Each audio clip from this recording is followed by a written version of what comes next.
Welcome, and thank you for joining this online community conversation for the 130th and 145th Station Area Planning. I'm Patrice Carroll from the Office of Planning and Community Development.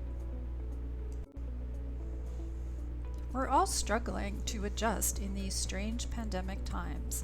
We're sad we can't meet in person, but we're glad that you are willing to participate online.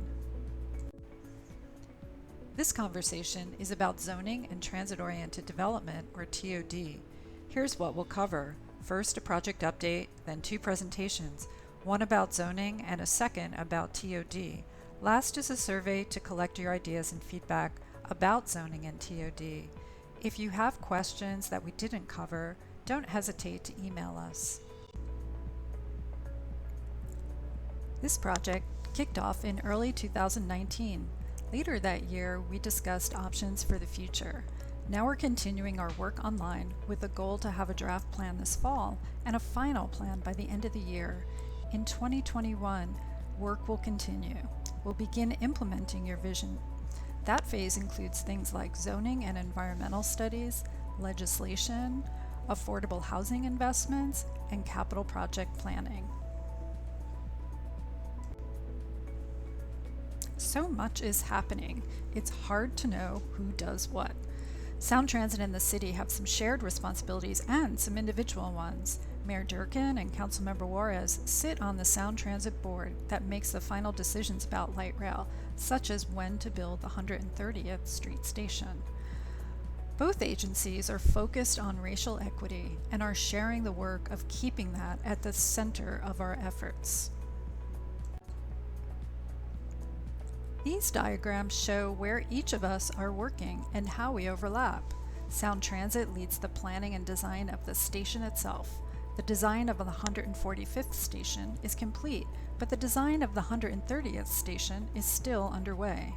Then we've got station context, the blocks adjacent to the station itself. In this area, we think about how the station integrates with the immediate neighborhood. We think about things like pedestrian access, drop-offs, pickups. The largest area is the station area, the 5 to 7 blocks around the station. For some folks, this is about a 10-minute walk from the station. The city leads planning for the station area. Here's a quick summary of community involvement over the past year. There were interviews and online surveys. We hosted an open house and a community workshop. Perhaps we connected at a community meeting, the farmers market, Lake City Days, or other community events. And now, because of the pandemic, we're connecting online.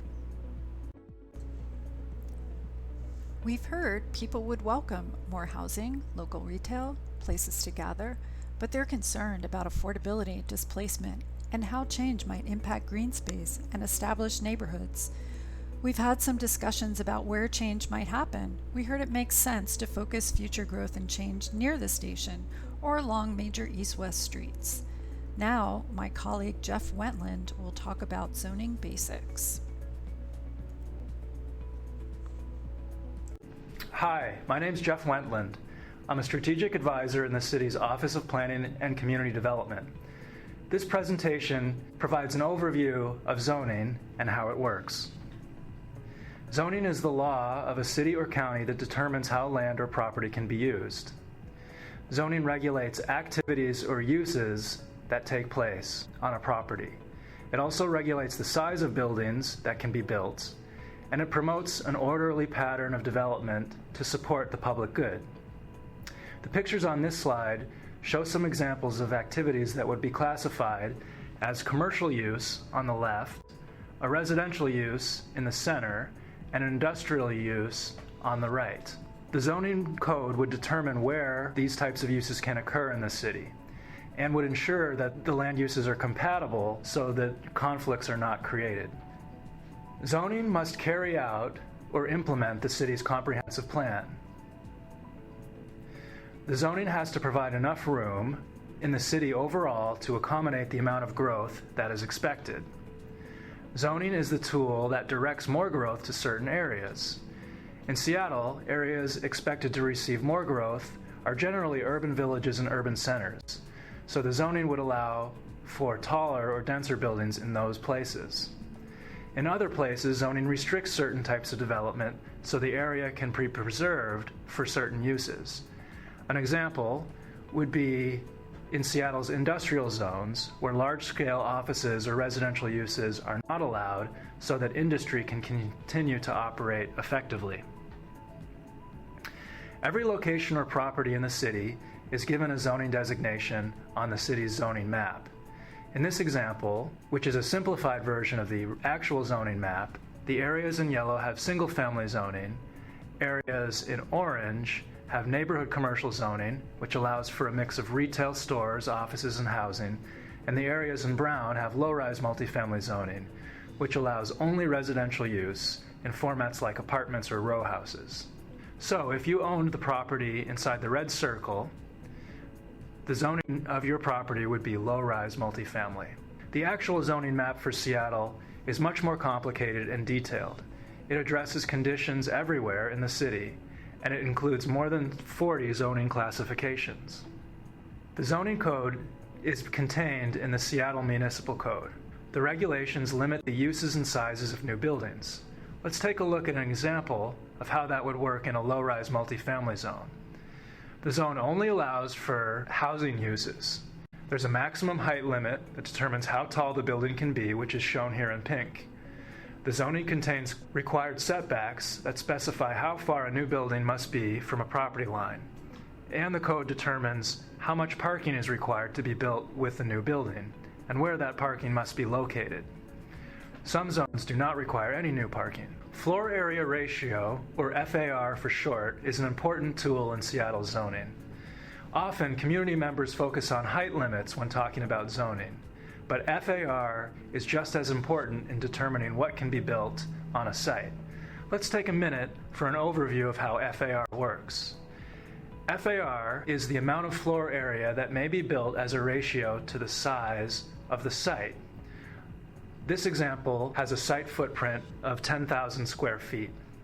If that 10,000 square feet were completely covered with one story of development containing 10,000 square feet, we would say that that development has an FAR of 1. If 2 full stories of development were located on that site, it would have an FAR of 2 and 20,000 square feet total floor area, 2 times the 10,000 square foot lot. An FAR of 3 would be 30,000 square feet of total floor area. If we took a look at that 30,000 square foot 3 FAR structure and rearranged it to occupy just half of the site, this image would still have an FAR of 3 and 30,000 square feet, but it would look different from the previous slide. So FAR as a zoning standard allows varied forms, shapes, and heights of buildings while regulating the total amount of development that can occur. In this example, each of these 3 blocks have the same FAR of about 7, but have very different shapes and heights. In Seattle's zoning code, there are many detailed standards that are all intended to support public policy goals. These include standards for good design to ensure buildings are compatible with neighborhoods, as well as standards to make sure they're habitable and comfortable for tenants, and standards to ensure buildings do not hurt the natural environment. This image has a few examples. The upper level setback ensures more light makes its way down to the public street. A required residential amenity was placed by this developer on top of that setback and is for use by building tenants. The ground floor is required by zoning to have shops and services that contribute to a lively street environment. And a requirement for modulation breaks up the width of the building's longest facade, which reduces the appearance of bulk. A heavily landscaped area and rainwater harvesting swale at the sidewalk is part of this building's required green factor landscaping. An important consideration is that zoning doesn't require or compel any property owner to make changes or develop their property. There are often a variety of types of buildings and uses in a zone because changes happen slowly over time. This is an example of a low-rise multifamily zone where some properties have been converted to multifamily apartments, while others remain as single-family homes. Zoning is not the only regulation on new development. New development must undergo other reviews, including environmental review, design review, and a building code review when a project is proposed. Also keep in mind that any change to zoning is a change to the law that must be approved by your Seattle City Council. So thank you. I hope you enjoyed this overview of zoning, and we look forward to seeing you at public processes around the city.